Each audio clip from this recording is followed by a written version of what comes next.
నర్సారెడ్డి.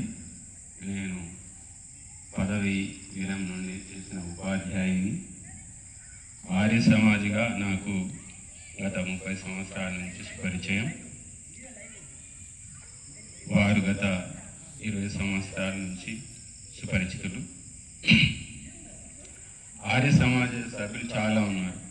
వచ్చాం అంటే రూఢిగా పాడుతున్నాం, మంత్రాలు రూఢిగా చదవడం అలవాటైంది మనకి. ఇక్కడ వచ్చిన తర్వాత శబ్దోచ్చారణ, మంత్రోచ్చారణ ఎలా చేయాలనే విధానం మనకు అంత స్పష్టంగా చదవలేకున్నా స్పష్టంగా ఎలా చదవాలి అనేటువంటి విధానం మాత్రం మనకు అందరికీ అవగాహన అయింది అని నేను అనుకుంటున్నాను.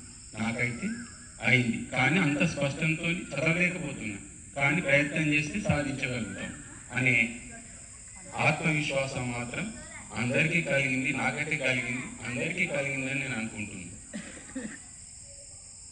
మనం యజ్ఞం చేసేటప్పుడు కేవలం యజ్ఞం చేస్తే బాగవుతుంది అని, ఏదో మంచి జరుగుతుంది అనే భావనతో మంచి ఎట్లా జరుగుతుంది. కానీ ఇంత రహస్యం ఇక్కడికి వచ్చిన తర్వాత గురువుగారి ప్రవచనాల ద్వారా తెలిసింది.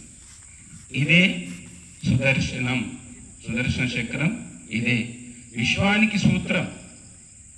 సర్వానికి ఎక్కడైతే మన జాతికి, యావత్ ప్రపంచానికి ఎలాగైతే మొండెం గుర్తించలేమో అట్లాగే మన అస్తిత్వం పోవడానికి ఎప్పుడైతే మన నుండి, మన జీవితాల నుండి యజ్ఞం పోయిందో మనకు గురుతుల్యమైనటువంటి భరతావానికి విలువ లేకుండా పోయింది.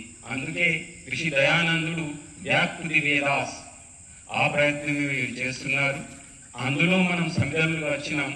దేదీప్యమానంగా వెలుగడానికి కావలసిన సరంజామాన్ని నింపుతున్నారు. మనం నింపుకొని దాన్ని దేదీప్యమానంగా వెలిగించే బాధ్యత మన తపస్సుపై, శ్రమపై ఆధారపడి ఉంటుంది. అది నా వంతుగా త్రికరణ శుద్ధిగా తప్పకుండా ప్రయత్నం చేసి ఈ అతి ఆధ్యాత్మికము, విజ్ఞానయుక్తము అయినటువంటి అగ్నిర్వై దేవముఖానాం యొక్క గొప్పతనాన్ని నాకు ఇక్కడ వచ్చి అవగాహన చేసుకున్న దాన్ని నా వంతుగా అవకాశం వచ్చినప్పుడు సమాజంలోకి వెళ్ళి ఖచ్చితంగా యజ్ఞో వై శ్రేష్టతమం కర్మ, కర్మలలోకెల్లా ఉత్తమమైన కర్మ ఆధ్యాత్మికంగా, విజ్ఞానపరంగా, సామాజిక పరంగా దీని గొప్పతనం చేసే విజ్ఞానాన్ని మనకు అందించిన గురువర్యులకు నమస్సులు. ఇంతటితో